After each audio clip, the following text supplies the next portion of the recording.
September's here, and you know what that means, a battle royale of new phone releases. Apple has confirmed that the iPhone 16 series will launch on September 9th, with 4 models, the iPhone 16, iPhone 16 Plus, iPhone 16 Pro, and iPhone 16 Pro Max, and we already see some unboxing video iPhone 16 in many colors. iPhone 16 is shown in white, black, blue, green, and pink, which appear to be a lot more saturated than the muted colors on last year's iPhone 15. The pictures confirm the initial leak and the rumored action button on the side. This will be a mechanical button with a capacitive surface that mimics the soft shutter buttons found on cameras.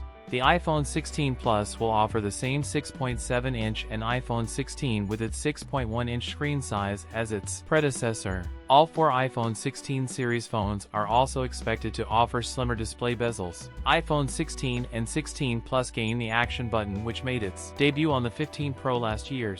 The iPhone 16 series will adopt a new A-series A18 chip, which will be built on the 3nm node like the A17 Pro. With iOS 18 and some of the cutting-edge generative AI features could be limited to the iPhone 16 models. The MagSafe alignment magnets in the iPhone 16 models may be slimmer than before, cutting down on the size of the magnetic ring required for MagSafe compatible cases. The iPhone 16 is sport a 3,561 mAh iPhone 16 Plus with a 4,006 mAh battery. I hope you guys like and enjoy it. That's it for today's video. If you enjoyed it, don't forget to like, comment, and subscribe for more content. Thanks for watching, and I'll see you in the next one.